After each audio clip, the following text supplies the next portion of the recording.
Hola, what's the weather like where you are today? Sunny, rainy, cloudy? Comment below.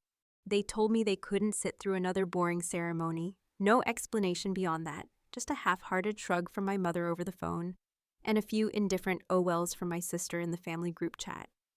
It wasn't anger that hit me first. Not even sadness, really, but something quieter and far more humiliating. That dull, familiar ache of being easy to dismiss.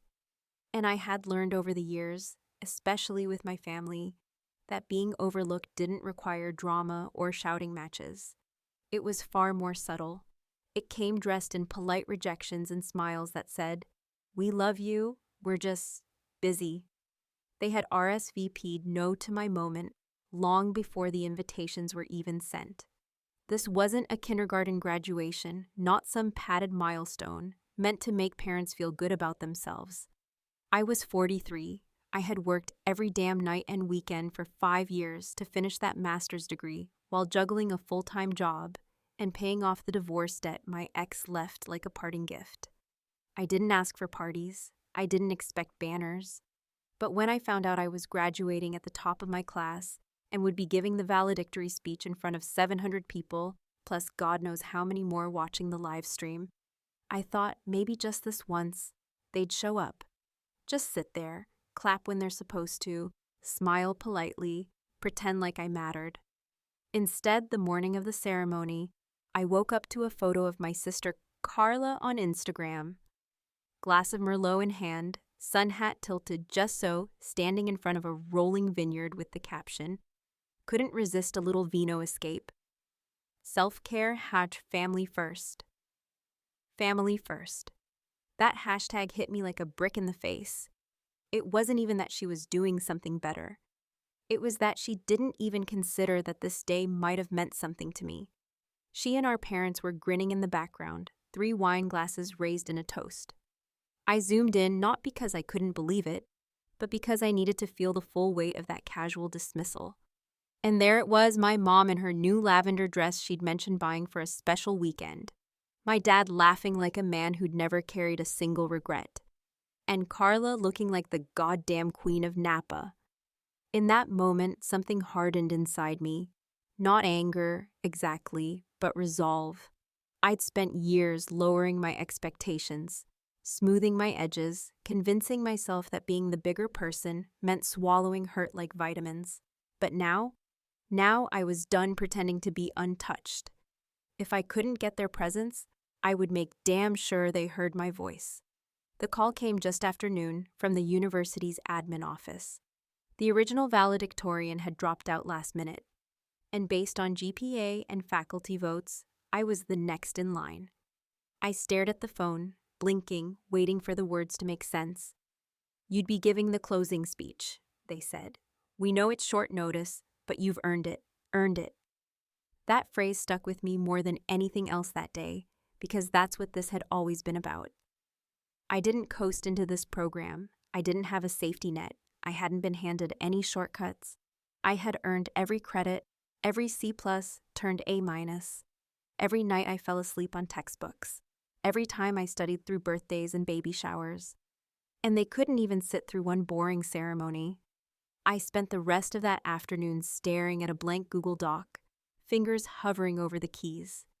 I was supposed to write something inspiring, something about perseverance and the beauty of learning. I was supposed to uplift, to unify, to reflect. But the words I needed to say, the ones that had been living somewhere between my chest and throat for years, weren't about the power of education. They were about being invisible, about being told over and over without ever hearing the words, that my life choices weren't interesting enough, my pain not dramatic enough, my achievements not flashy enough to count. I kept hearing Carla's voice in my head, that sugar-slick tone she used when she didn't want to sound mean, but couldn't help herself. "Rach, I mean, we love you and all, but you're just different." Different, that word again. It was always their excuse. Different meant boring, different meant not worth the trip. Different meant the kind of sister who wouldn't care if they all skipped out on the biggest moment of her adult life. Only this time, I did care. I cared enough to rewrite the speech from scratch. I cared enough to make sure that when I stepped up to that podium, the words I spoke weren't just going to echo off the walls and die in silence. No, I was going to speak directly into that live stream camera, and I was going to make sure every single person watching, including the one sipping wine 100 miles away, felt the weight of what they chose to miss. The first line came to me just before dinner, scrawled on a sticky note while I waited for water to boil. This one's for the people who said I wasn't worth their time. And just like that, I knew exactly what I was going to say. If there's one thing Carla's always been good at, it's showing up exactly where the attention is. Whether that means orchestrating elaborate birthday posts for herself on Facebook 3 days before the actual date, or accidentally wearing white to a cousin's wedding because cream isn't technically white. And over the years, I've learned that when she does show up for you, it's not out of support, it's out of optics. And even when she doesn't show up, she somehow still becomes the center of the narrative, like gravity always bends in her direction, and the rest of us are just orbiting debris, expected to clap from the sidelines. It wasn't just this graduation. It wasn't about one ceremony. It was about the endless list of things that were quietly taken from me and handed to her. Not stolen, not snatched, just quietly redirected, because the spotlight simply looked better on her, at least in the eyes of our parents, who, for reasons I've long stopped trying to understand, saw her flaws as quirks and her messes as charming. I remember one Thanksgiving, the year after my divorce, when I was barely holding it together, showing up with a store-bought pie because I'd been working a double shift the night before. I walked in, tired, achy, my hands still smelling faintly of bleach from the restaurant sink. And before I could even put the pie on the table, my mother leaned in and said, "At least Carla made hers from scratch, like it was some kind of goddamn contest." Carla, of course, beamed. Not because she cared about baking, but because she knew exactly when to strike. She always did. That's the thing about people like Carla. They don't need to be outright cruel to win. They just have to exist in a space where everyone else makes excuses for them. I used to think I was imagining it, that maybe I was being overly sensitive or reading too much into things, until the day of Carla's baby shower. I had scheduled my final project presentation, my entire semester riding on that one event, for the same weekend, and when I called my mom to tell her I couldn't make the drive, she paused and said, "Couldn't you ask for a reschedule? I mean, Carla's only going to have her first baby once." Like my goals, my deadlines, my life were all flexible so long as they didn't interfere with hers. And when I told her I couldn't risk it, couldn't afford to fail, she just sighed and said, "Well, do what you have to," which, in family code, meant, "We'll all be disappointed, but we'll pretend not to be." So I wasn't surprised, not really, when the vineyard photos started rolling in.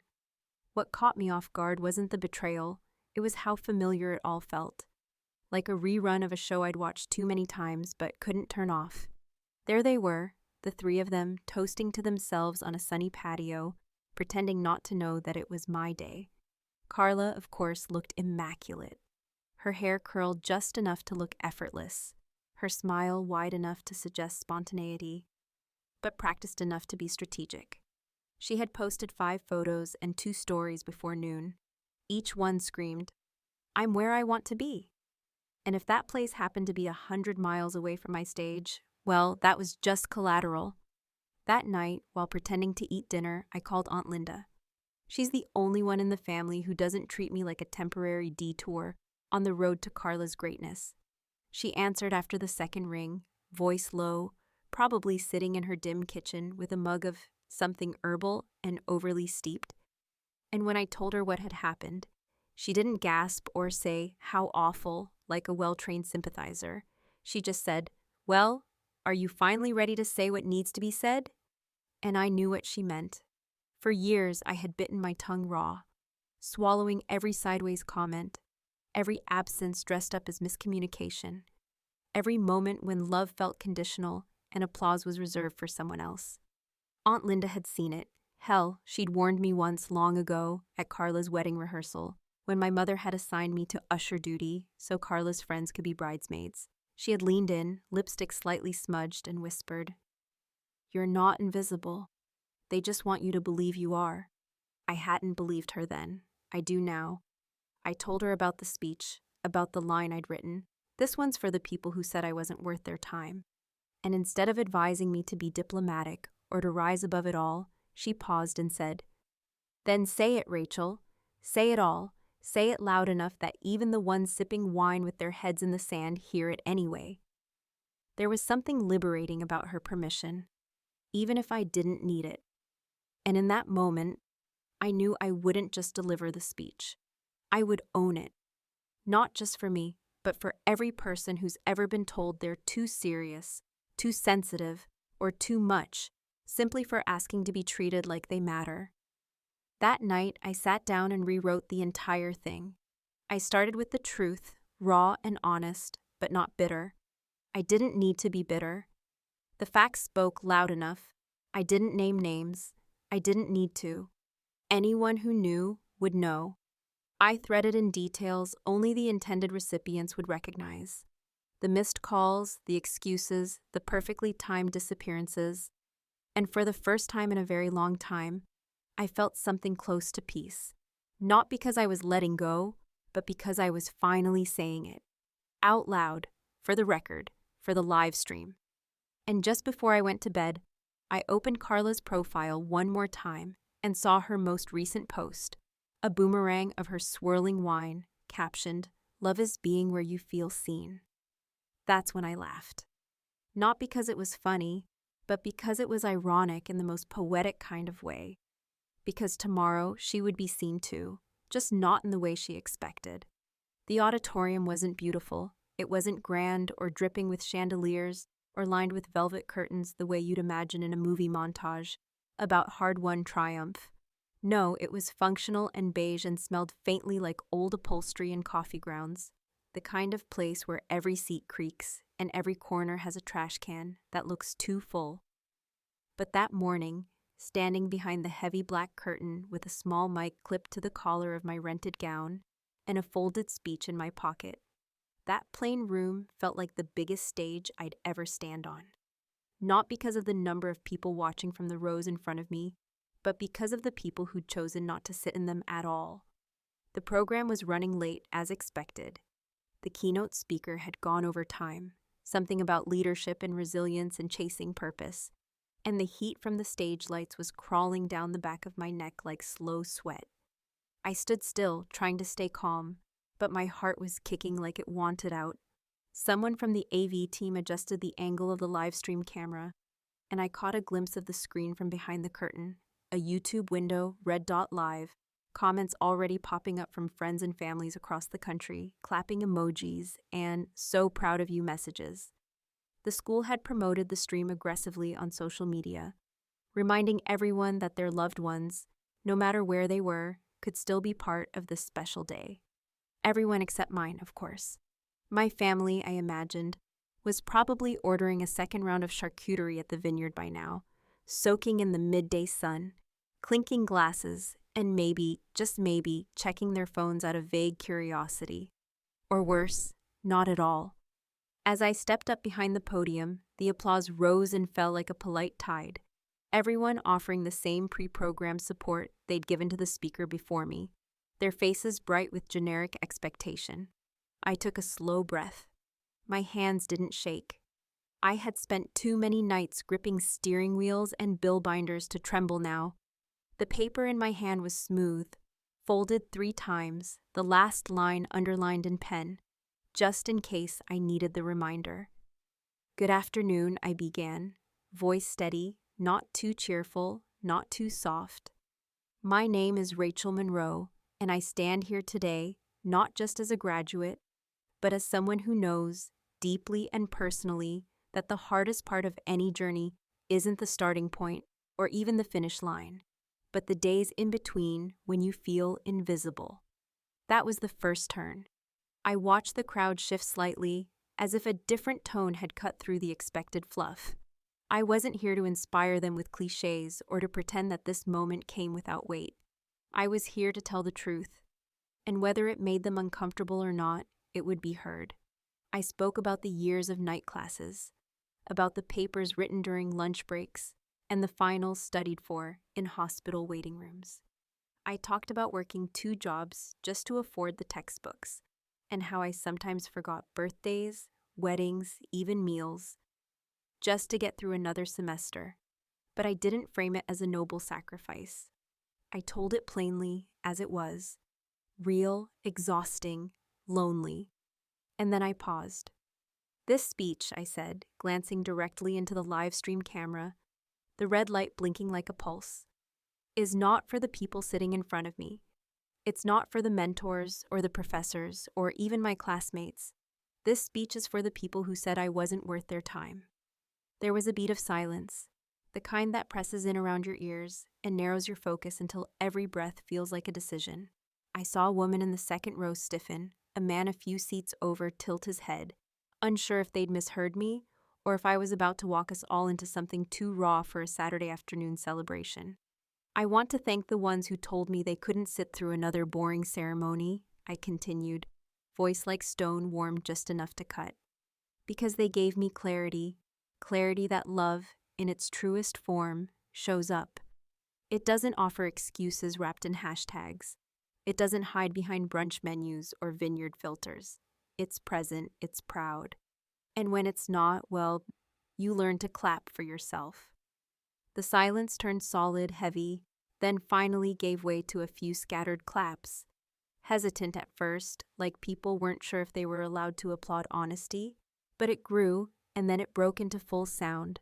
Applause not of celebration, but of release. And in the distance, maybe even from the booth behind the curtain, I heard someone say, "Damn!" The comments on the live stream started buzzing. I didn't need to read them to know. Somewhere out there, Carla was watching, and she would know exactly who I meant. The beauty of it was that I didn't say her name. I didn't have to.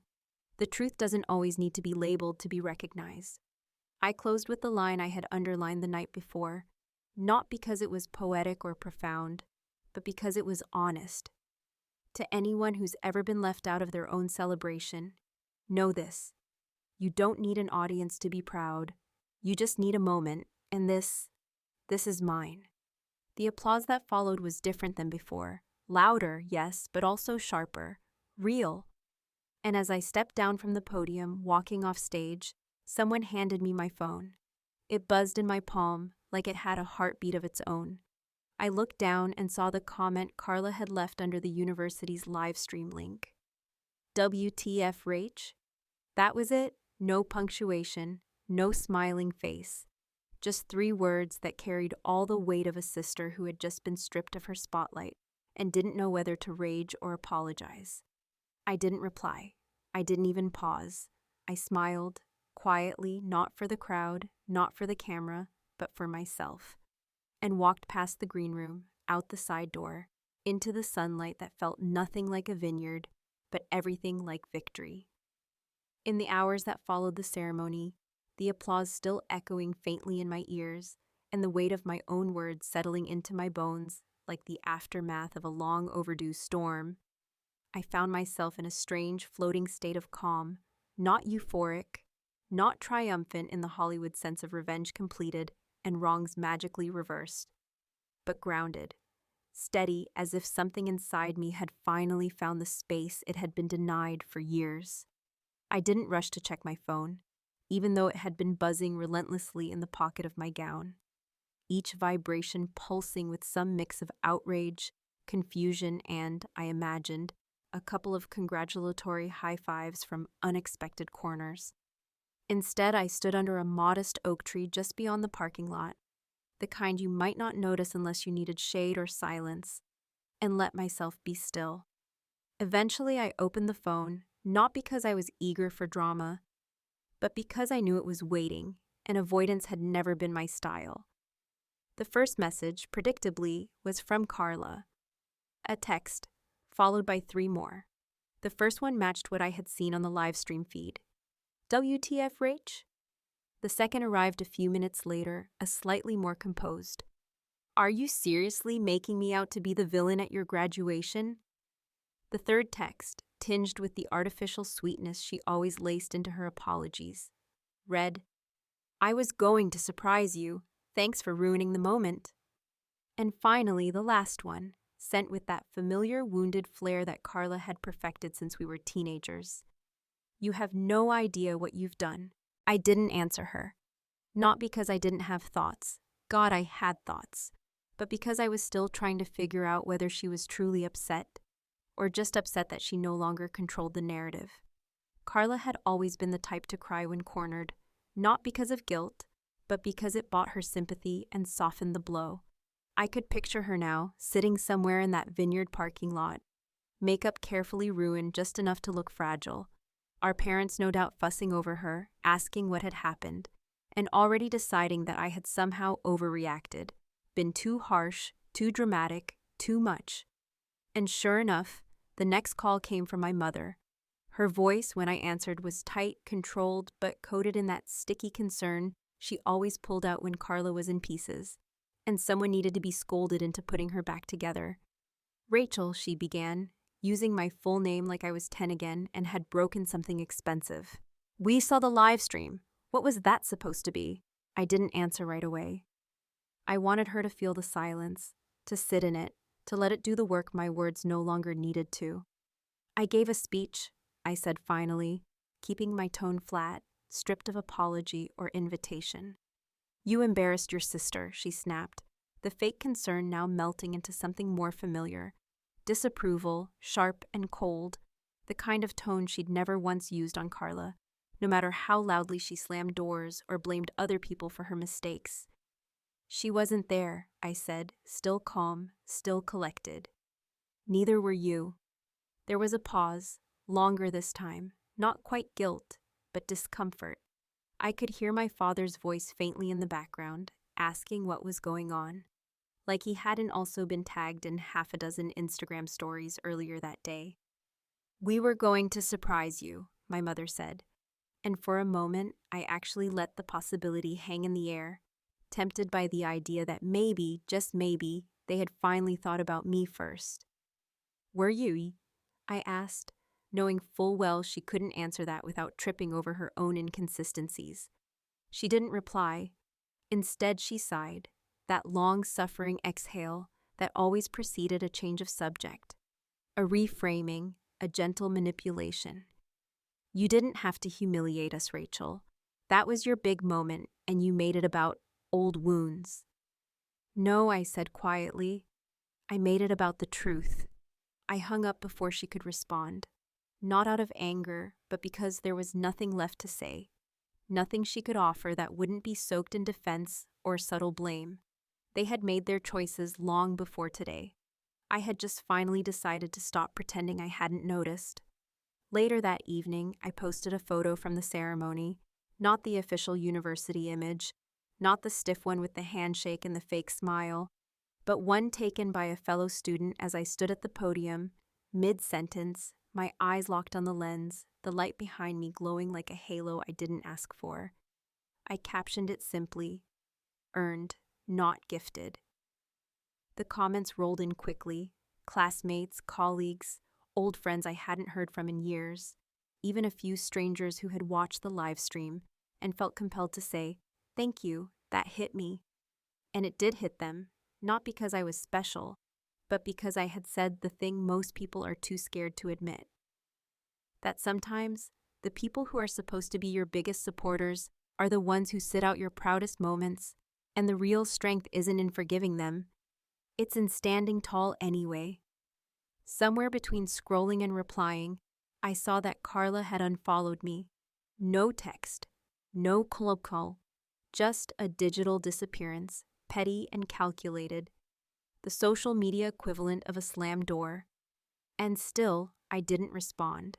Not because it didn't sting, of course it did, but because I had already said everything I needed to say. I thought that would be the end of it, that we'd return to our separate corners, bruised but quiet. But just before midnight, my phone buzzed one last time, a text that didn't fit the pattern.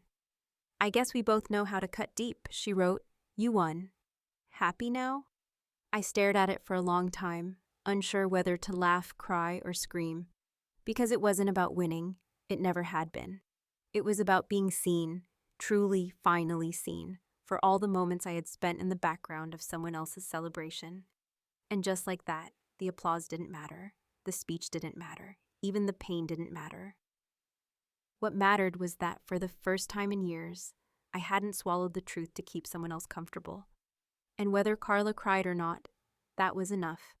It wasn't until the following morning, when the adrenaline of my speech had begun to dissolve, and the sharp edges of vindication dulled into something closer to quiet ache, that I allowed myself to wonder whether the story I had told, publicly, boldly, and without filters, had been the whole story at all. The truth, as I'd lived it, was solid, unshakable, and saturated in years of subtle dismissal, of countless examples that I had tucked away like receipts in the back of a drawer, each one proof of a pattern too long ignored.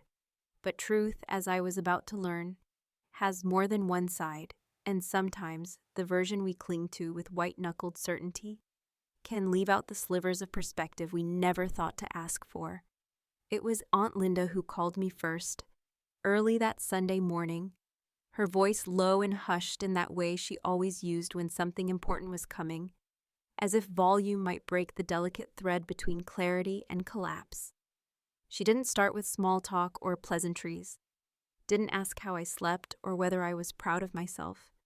She simply said, "I think you need to hear something before it festers any deeper." And I knew from her tone that whatever followed wasn't going to be easy to digest. She told me that Carla had, in fact, planned to be there, not in a performative Instagram-perfect way, not as a last-minute pity move arranged by our mother, but something quieter, more genuine, and if I'm honest, unexpected. According to Linda, Carla had asked her for help weeks earlier, wanting to find a way to show up without making a scene, without being the center of attention, as if even she knew how her presence might cloud the air on a day that wasn't about her for once.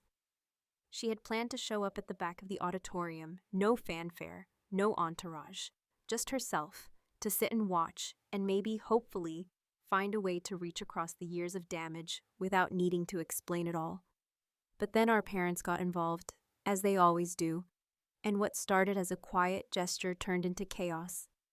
My mother, still believing she understood best, decided it would be more fun to turn the day into a family outing, to surprise me after the ceremony with a vineyard lunch and, as she reportedly put it, celebrate Rachel in our own way. Carla had objected, mildly as was her style, but had eventually caved, not because she didn't care, but because that's what she's always done. Go along with whatever keeps the peace, even if the cost is measured in resentment and misunderstanding. As Aunt Linda laid it out piece by piece, I sat on the edge of my unmade bed, gown still hanging limply over the back of a chair, the cap resting like an artifact on my desk. And I tried to reconcile the Carla I knew, the one who had been elevated and excused for years, with the version who had maybe, just maybe, tried to do something right and failed not out of malice, but out of fear or weakness, or the simple fact that sometimes doing the right thing requires a kind of courage she hadn't developed yet. And so I was left with a much messier truth than I had expected. I wasn't wrong to speak the way I did, because my experience, my years of invisibility, and the ache of being sidelined by the people who should have shown up, that pain was real, and it didn't vanish just because intentions were better than they appeared. But I wasn't entirely right either. I had spoken from a place of clarity, but not completeness. I had cut deep, not knowing that Carla might have been reaching, however clumsily, towards something that resembled growth. I didn't call her. I didn't respond to her last message. I opened it again late that night and stared at the words, "You won? Happy now?" trying to figure out whether she meant it as a weapon or a wound. Maybe both, maybe neither. The truth is, I didn't feel like I had won anything. I felt visible, finally. But visibility doesn't fix what's broken. It just exposes it. And in that exposure, we're left with choices. I could have reached out.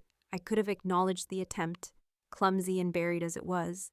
I could have opened a door, but doors, once closed by years of silence and misunderstood intentions, are heavy things to reopen. And in that moment, standing alone in my kitchen, diploma still unopened on the counter beside a coffee cup stained with hours-old regret. I couldn't bring myself to lift the weight of that door, not yet, maybe later, or maybe never. Because some truths, once spoken, cannot be unspoken, even when new ones arrive to complicate the story. And sometimes, revenge, no matter how justified, doesn't come with a clean ending. It comes with jagged edges and the kind of quiet that keeps you company long after the applause has faded. I walked into the living room and opened the window, letting in the night air, cool and indifferent. The city was quiet, unaware of my speech, unaware of the tears that may or may not have fallen in a vineyard just hours away. The world kept moving, as it always does, not out of cruelty, but because not all stories get resolutions. Some just settle into the fabric of who we are, a chapter unfinished, a moment both freeing and heavy. I sat down, opened my laptop, and re-watched the speech. Not for validation, not for pride, but to see myself the way others saw me, to understand what it looked like to finally speak without softening the edges. And as I watched myself deliver that final line, eyes steady, voice unwavering, I felt something unexpected. Not triumph, not guilt, but peace. Not the kind that fixes everything, just the kind that tells you you're no longer hiding. And sometimes that's enough.